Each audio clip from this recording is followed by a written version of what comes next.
Hello YouTube, this is Morgan Airspeed Prime here at my next YouTube video.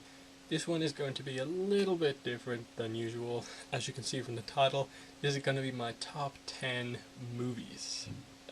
And the reason I'm doing this is because I've talked about some of my favourite TV shows on my channel, Avatar, Korra, TMNT, Transformers, Star Wars, that sort of thing.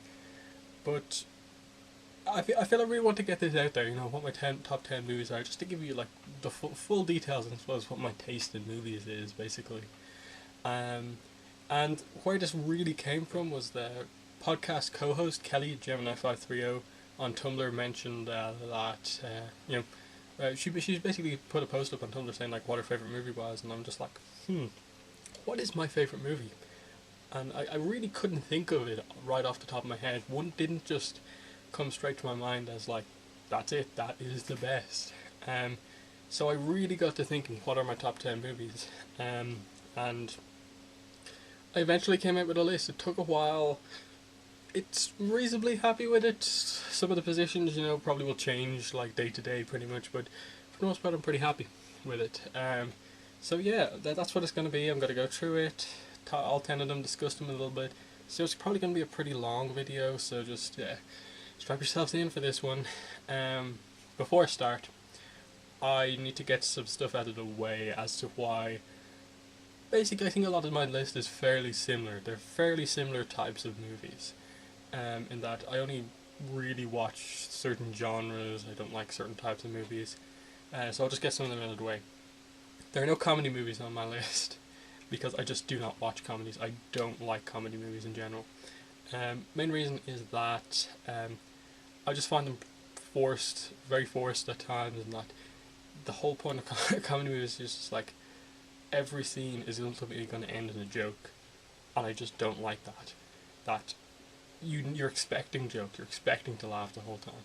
So for me, the best humour is when you're in a movie that's not aimed at being funny, it just happens naturally. So I really like Avatar: The Last Airbender because the humour happens naturally. Not because it's a comedy show or anything like that. It just has really good humour throughout. So that's why I like that. There'll be no comedy movies on the list. Secondly, I suppose this is a weird one in that I like animation a lot, and the thing is that I like animation when it does kind of more mundane stuff, more day-to-day stuff. So I don't really like movies that are just set in the real world, stuff happening like that. That's just not my thing. Because oddly I like live action fantasy and sci-fi stuff a bit more than like animated fantasy sci-fi, and then I like my animation to be kind of like really realistic characters. It's just a weird thing with my taste in movies. And then finally, I don't really like more movies that are sort of more aimed at like adults. So a lot of these movies are very kind of like, I suppose, kid friendly. None of them really go over like age rating 15 or anything like that.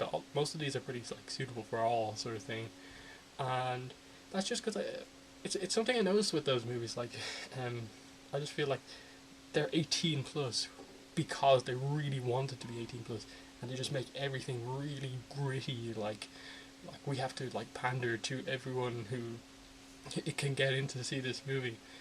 So I don't like that. I don't like coming out of a movie feeling like I've just been hit by like an emotional train, and like this is like just unnecessary like stuff just for the sake of that age rating. Mainly. So that's the main things I'm going to do to preface this list. But I'll get straight into it now. My number 10 favourite movie is Treasure Planet from Disney. Pretty shocking one, I suppose, from in terms of Disney movies to have on my list.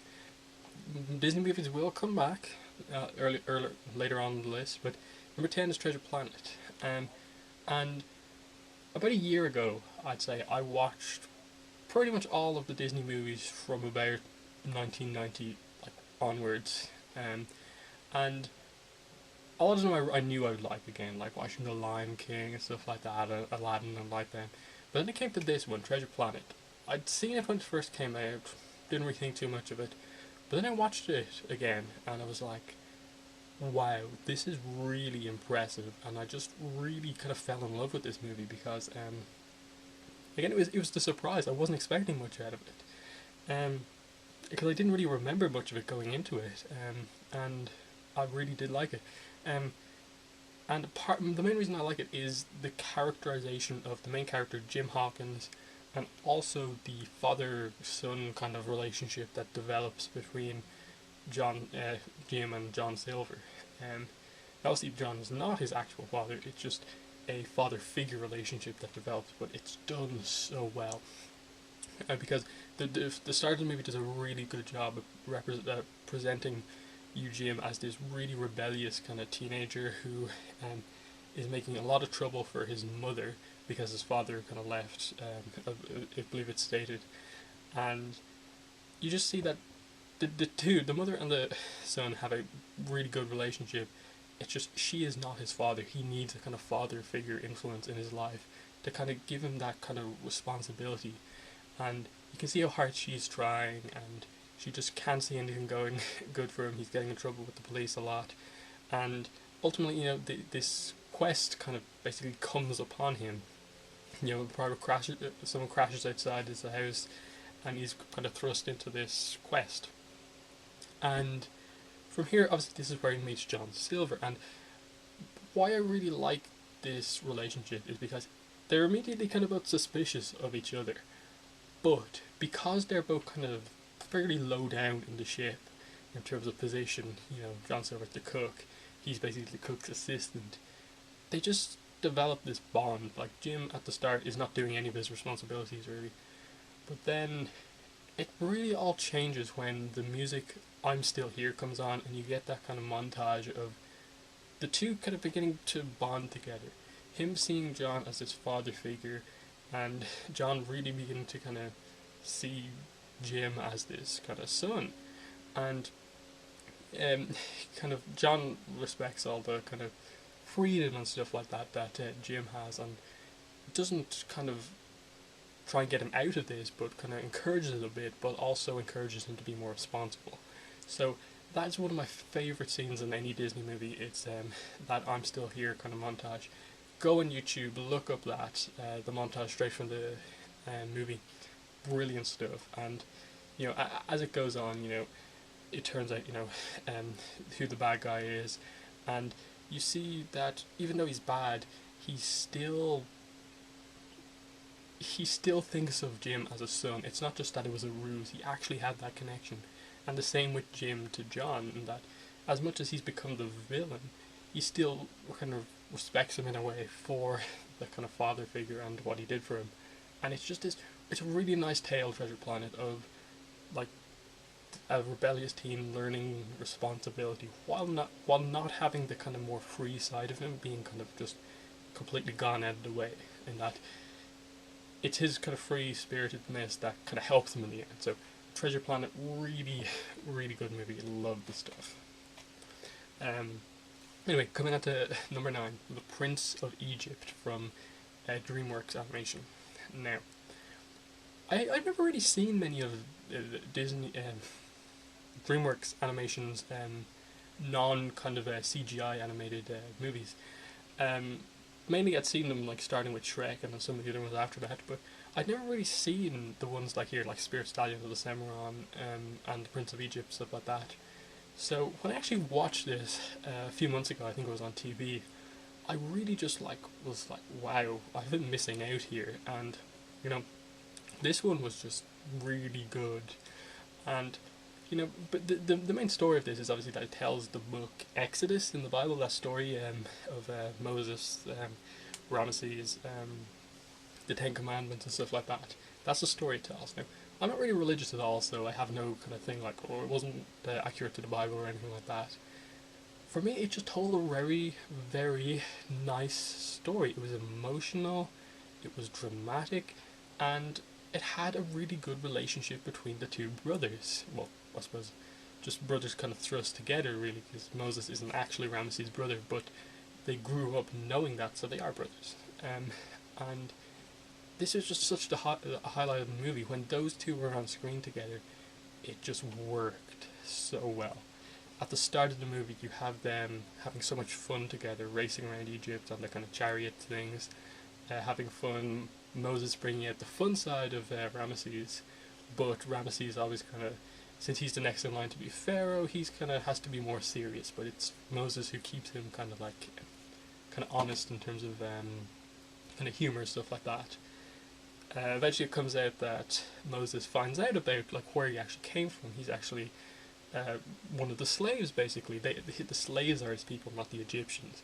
And this completely changes him because he then begins to see the suffering of all these people, see the suffering that he's kind of ignored because he's been in such a kind of privileged position, and then this changes him basically, and that's what was done so well. The kind of change from being like, I'm the prince, to what are we doing to these people? And it was so well done because he was the only one that did it.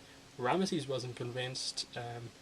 The father wasn't like changing at all. He ordered the killing of all the babies at the start of the movie, and that's ultimately what pushed Moses over the edge.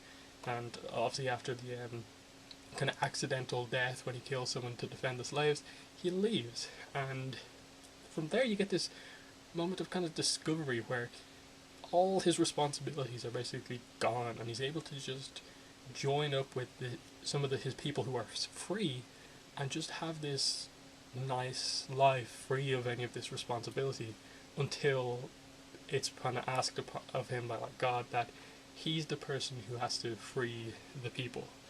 And this is where the Ten Commandments come in, and this is where the conflict between the brothers come in, and it was just so well done after that, in that they had moments where they were just allowed to be brothers again. It wasn't that they were instantly enemies because of what happened before. It was moments where they actually were allowed to just speak to each other, and because of their opposing views they changed, and obviously the Ten Commandments happen. It's really kind of like magical and stuff like that. It's really good stuff, and even the songs in this movie were good as well, so there's that.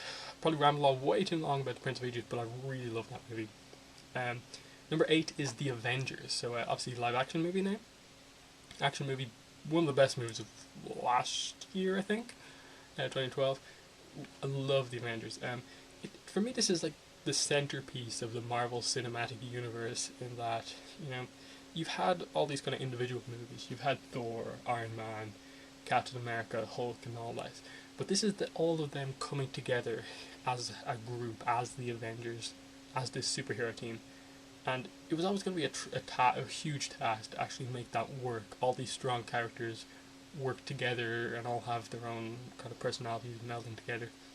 But it was done really, really well. And that's why I think it's such a good movie. And that's why it's on my list. Because oftentimes like people really don't give action movies as much credit as they do. Like, I think it's appalling that there's no Oscar for best like action movie. So any good action movie just instantly gets passed over for like any Oscars really, outside of like visual effects. But even then they don't want to give them to it. So I really give this movie a lot of credit because it has a lot of great character moments. It's a great action one, and it's just a really good action movie. It's such a fun watch, and even that it sets up stuff going forward as they kind of go from the Avengers into splitting out into like individual movies again. So Iron Man 3 just came out, Thor 2 is coming out, stuff like that, and then they're going to go back to Avengers 2. So as a part of the Marvel Cinematic franchise, this just worked for me so well. So Avengers number 8. Number 7 is Pirates of the Caribbean. Now, I'm going to cheat a little bit here and basically choose some series coming up. So the whole Pirates of the Caribbean series, movies 1 to 4. If I was to choose my favourite of the movies, I definitely choose number 3, At World's End, because that's as a kind of finale to that kind of Will Turner, Jack Sparrow story that was fantastically done. Such amazing action set pieces in that movie. But for the series as a whole, I think the two characters that really define it are Captain Jack Sparrow and Captain Barbossa. I think those two just work so well together as kind of showing the two sides of pirates, even though they're kind of very similar in many ways. In that Jeffrey Rush playing Captain Barbossa just has this complete evil kind of pirate down, in that he is a pirate through and through. He's not really ever going to do the good thing, He helps them get Jack Sparrow out of Dead Man, Davy Jones' locker in like the second one, going to the third one, and helps them out there. But ultimately, he's always kind of up to changing allegiances all the time. While with Jack Sparrow, you have him doing the same thing, but because he's so kind of unique, he's such a unique character, you kind of like, it's more heroic kind of for him, even though he's not your typical hero in that, you know, he's more honourable than Barbossa, but still it's all up in the air. But yeah, these movies are just, they're swashbuckling movies, and it's a genre of movies that hasn't really been done that much, and like that's why Pirates of the Caribbean 1 was such a huge hit, I think, because a swashbuckling movie like this, on the sea, pirates and stuff like that, hadn't been done in ages, and the Black Pearl, Curse of the Black Pearl, just did it so well, and then it kind of kept it going, and I loved when they eventually like made a big deal out of like 2 and 3 being like heavily linked, and they were like long movies. I like long movies, so I like that there was a lot of character development. We had a lot of time to get the story going, and it really worked for me. And then number 4 was maybe not as impressive as the other ones, but still set up some nice stuff going forward into number 5. So Pirates of the Caribbean just works, is such a good movie series for me. You know, Johnny Depp as Jack Sparrow, just amazing performance. He just owns that character throughout those movies. In that he's so unique, yet he's also such a dynamic character. He's kind of like this undefeatable character, but he's always like bumbling around. You never have any idea how he gets through these sword fights because he's so clumsy yet kind of elegant at the same time. It's really weird. But Pirates of the Caribbean number 7. Going into number 6 is another kind of film franchise, which is Lord of the Rings. Now, for me, these movies were just like the definition of fantasy movie, and really changed, in my opinion, a lot of stuff, like in terms of cinematically, how you do like film franchises and stuff like that. This was one of the first movies I think that did like a series of movie filmed kind of like all at the same time, just released kind of like about a year apart. And in terms of that, like, I think it also popularized stuff like the lots of deleted scenes, lots of extras on DVDs, the film process behind this blockbuster thing, like that just kind of revolutionized that sort of thing, DVD extras.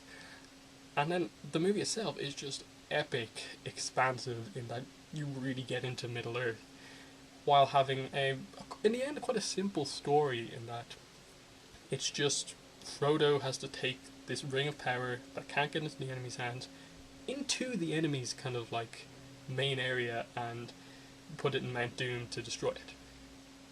That's very simple, and then but there's a lot more complexity to it there as well, in that you have this Fellowship of the Ring who are going to protect Frodo but can't carry the ring for him because of it corrupts any character who has any amount of power. So Gandalf can't hold the ring, Aragorn can't hold the ring, so on.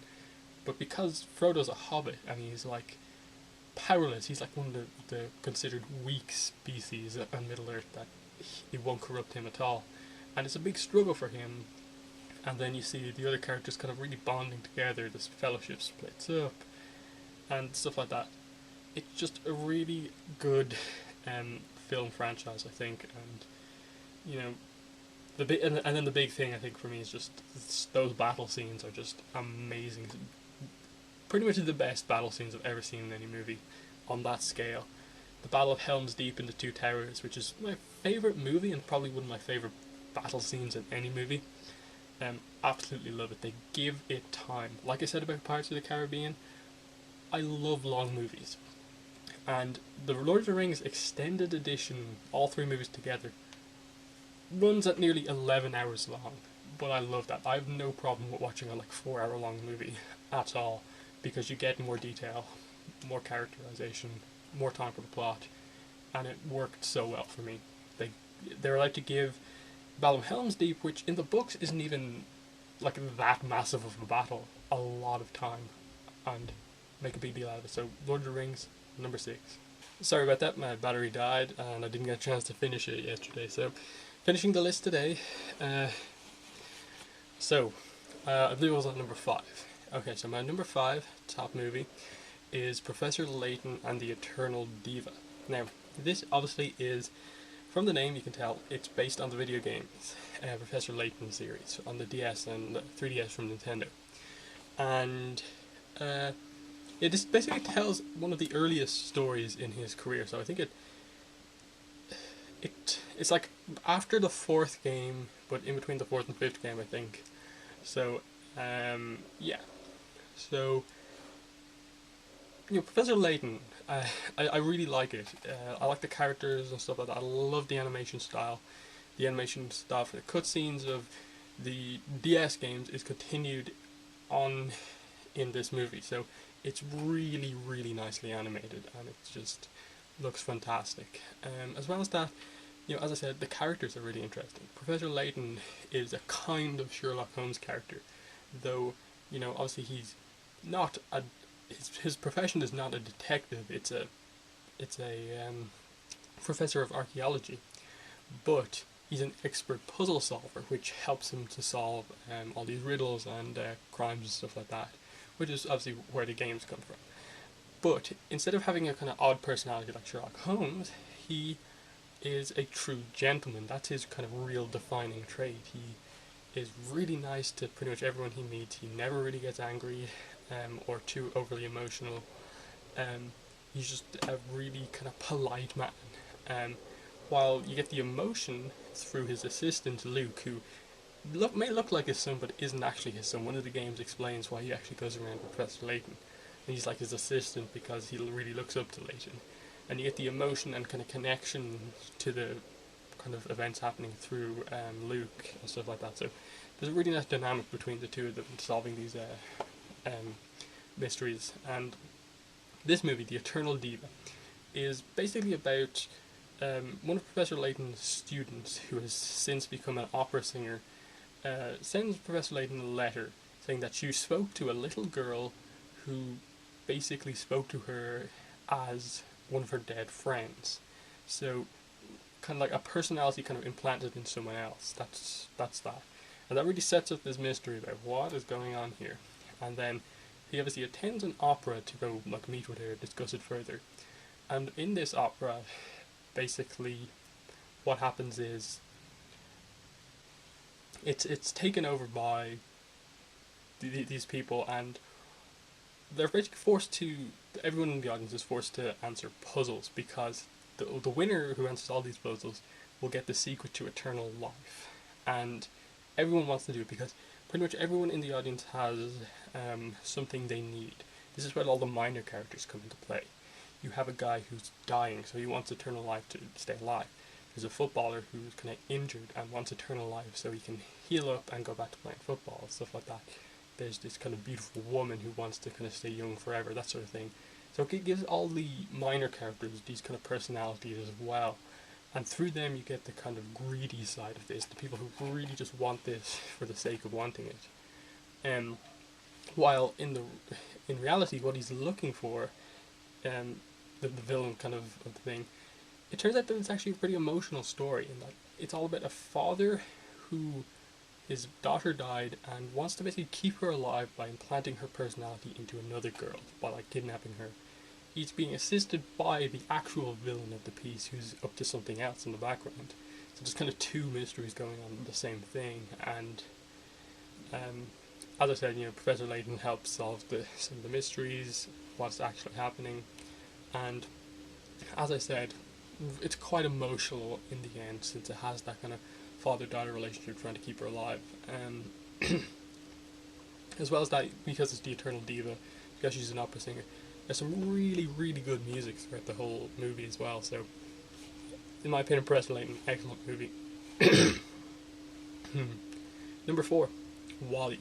Now, the first and only Pixar movie on this list. And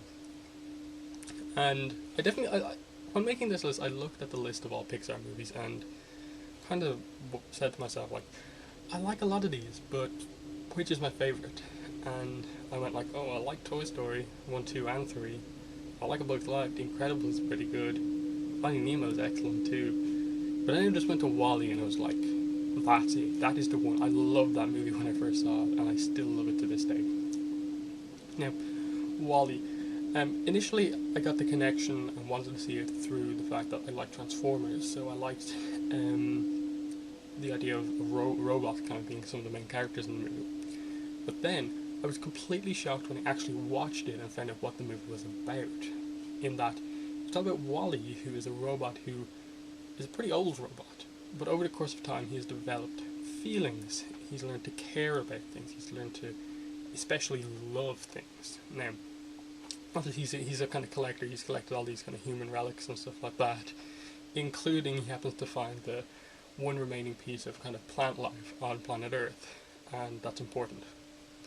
Um, and this is where Eva comes into play, who basically is trying to search for kind of life on Earth to bring them back, and he instantly falls in love with Eva. So the main plot of this movie is kind of about getting back to Earth, life coming back to Earth.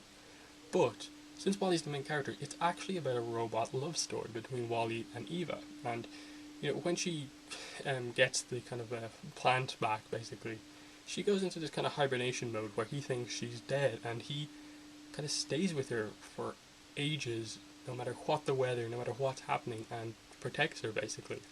And then over the course of the movie, you see this kind of relationship develop. She begins to develop feelings for him as well, and they have this amazing scene. One of the best scenes I think in any Pixar movie is that dance scene out in space. And in terms of the visuals, you have Wally with the fire extinguisher to basically propel himself through space, and then you have Eva with her kind of repulsors.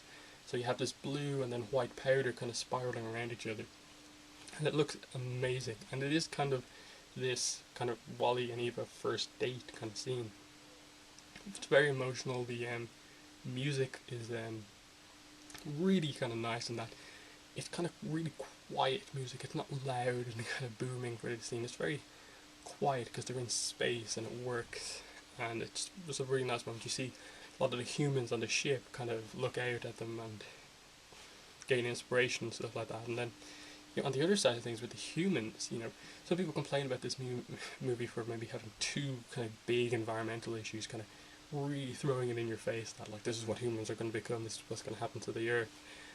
But in terms of this movie, it's an interesting idea that humans have basically come to completely rely on technology. They can't walk because they're so overweight and stuff like this.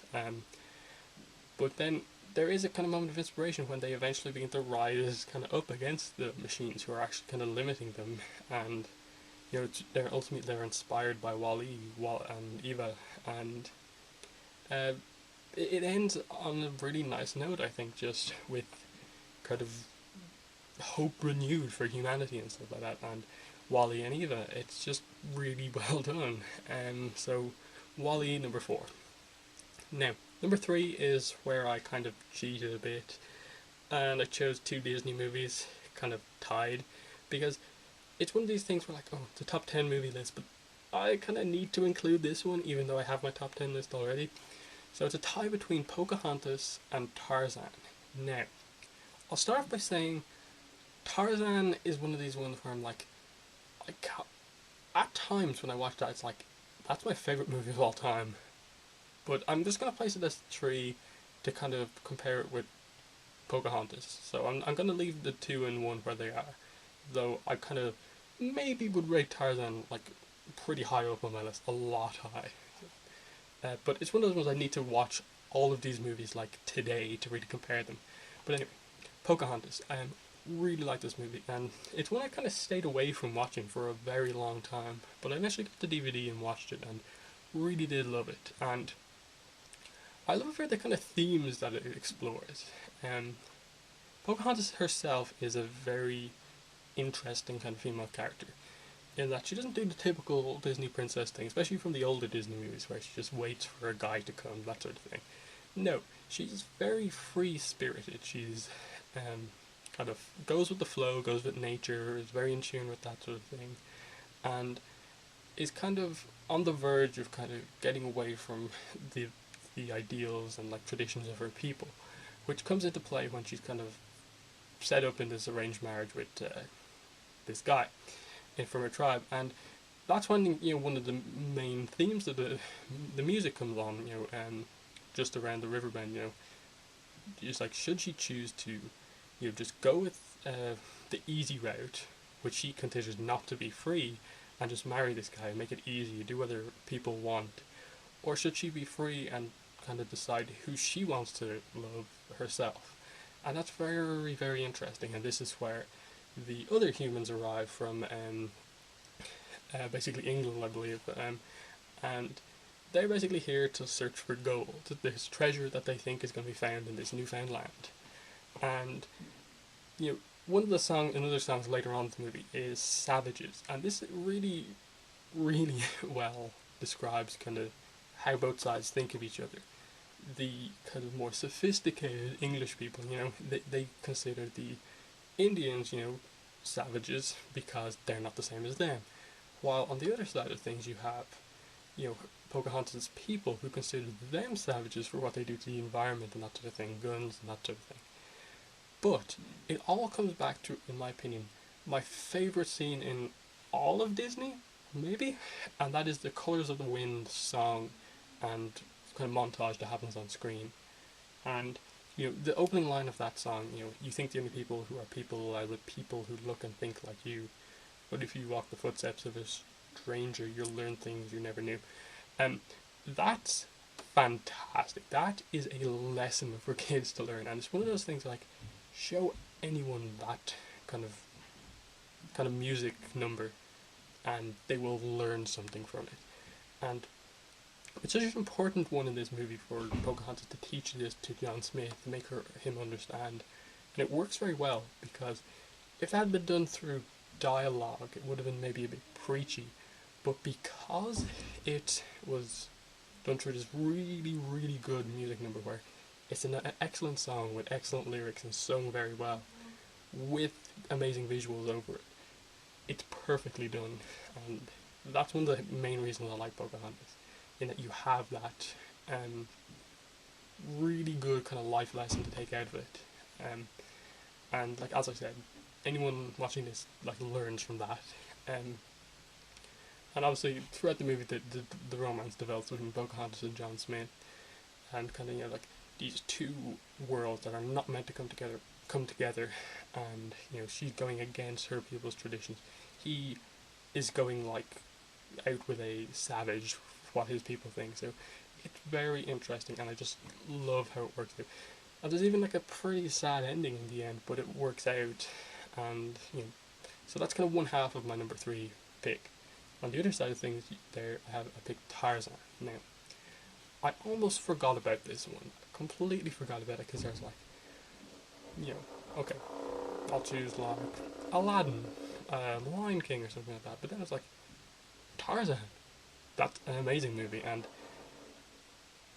while preparing for this, I did a little bit of check, just to recap myself on all this stuff. And with Tarzan, I found like there are so many moments in Tarzan that I loved. The opening kind of scene, the Two Worlds song, and a lot of it comes down to the songs and how they play huge roles in the story. There's the song bit, there's the Son of Man song, where you see Tarzan growing up and becoming more experienced. There's a Stranger Like Me, where Tarzan and Jane kind of come together as a couple a bit more, where he learns about humans and where she learns about where Tarzan comes from. So it's a great moment of understanding in Stranger Like Me. Obviously, the two worlds, one family is the kind of theme of this movie, where like it's Tarzan, who is kind of in his family with apes, and then like Jane coming from the kind of civilized world, kind of coming together. It's really some really good stuff. And then when you get around to that, there's even other themes, like the fact that his father, the main ape, the head ape, doesn't think highly of him at all, and eventually Tarzan becomes stronger than him as he kind of grows up, because of his like eagerness to prove himself, and that's fantastic too. And in that moment, he realizes that he's not one of them; he is a human and stuff like that. And there's some fantastic stuff throughout this movie. As I said, and again, a really nice romance in it as well between Tarzan and Jane, which worked so well. Animation in the jungle is fantastically done. the stuff like surfing through the tree branches and stuff like that. Really well done. Number two, expected one for me, Star Wars. I just grouped it all together once again, all six Star Wars films. And for me, this is just one of those movies where I think everyone needs to see it because it's just that important in cinema. It's one of the biggest franchises out there. And one of the big things it has going for it is that it basically is it's two trilogies that are linked, but they're very different trilogies. The prequel trilogy was filmed in a very modern era where they had a lot of CGI stuff and could do a lot of stuff with it. And I like that.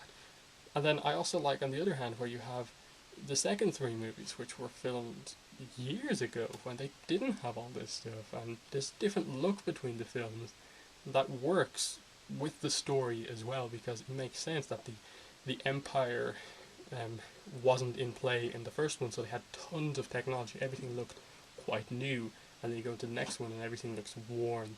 The only one with anything kind of new is the Empire, but even then it's all very industrialized and stuff like that. And then there's the stories of each trilogy.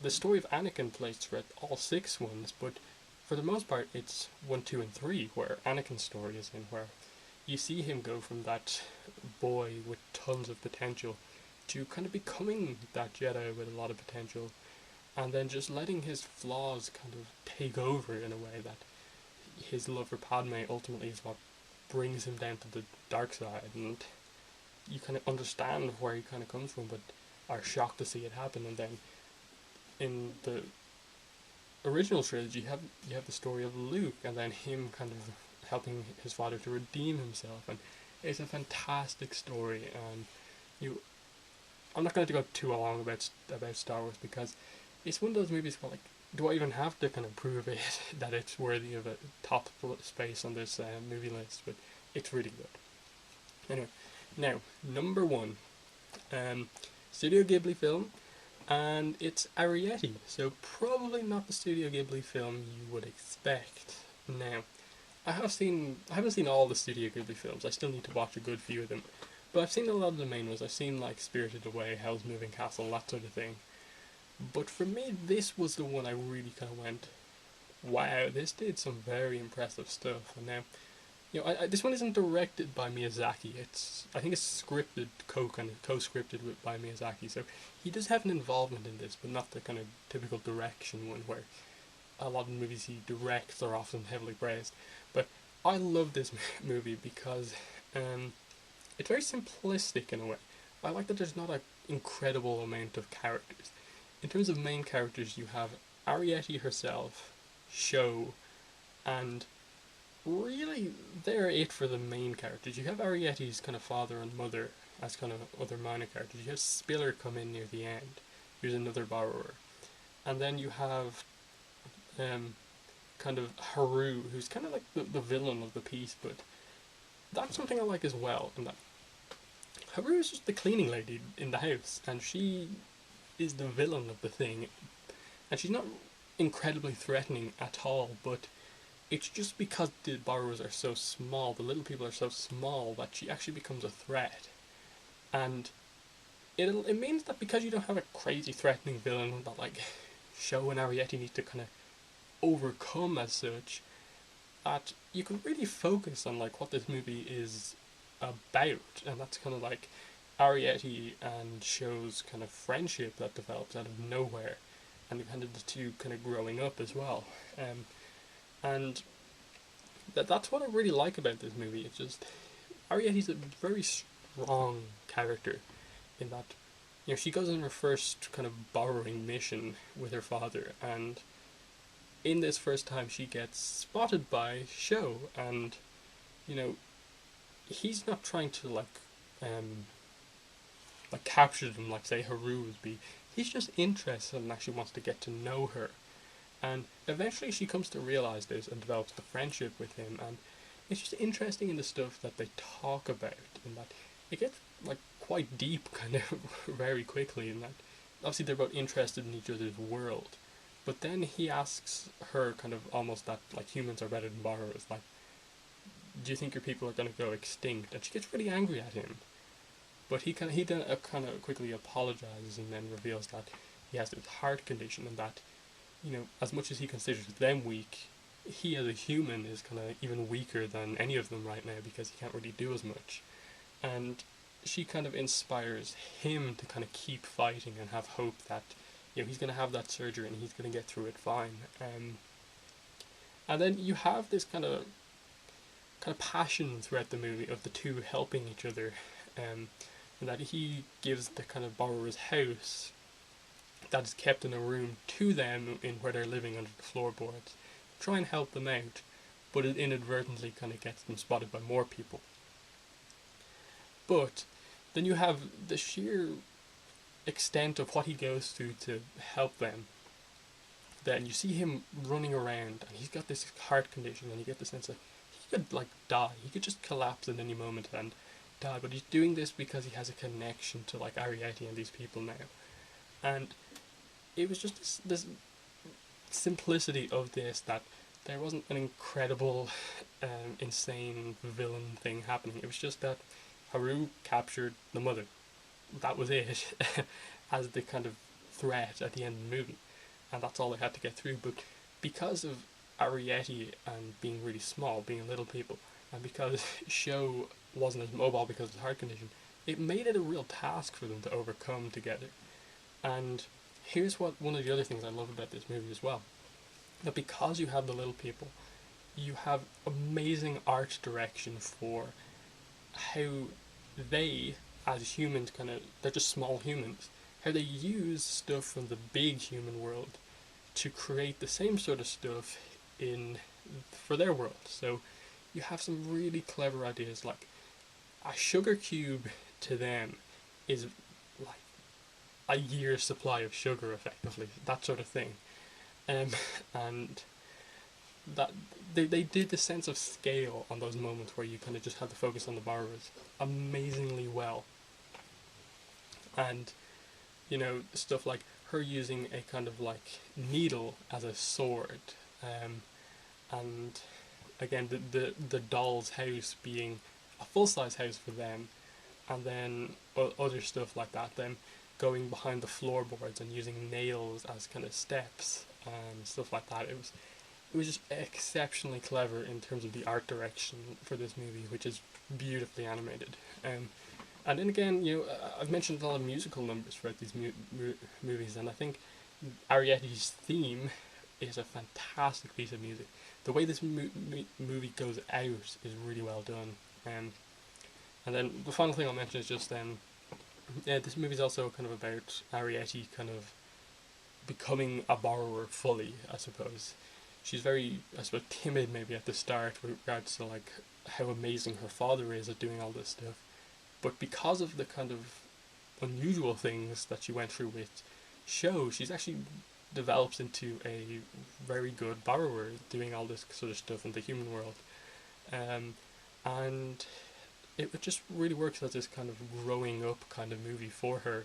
And then Spiller is introduced, and you just had this very, very subtle at the end kind of hint that the two are going to get together as a couple. This subtle romance right at the end, where he hands her some fruit, and he's not very talkative and talks to her for the first time, sort of thing, as they're floating down the river in the teacup. And I like that it wasn't a huge part of the movie that it did this romance between the two. It's just at the end hinting that they're going to get together. So really good. That's why Arrietty's my number one pick. Though, as I said, if there was anything I'd maybe replace, it'd maybe be Tarzan up to number one.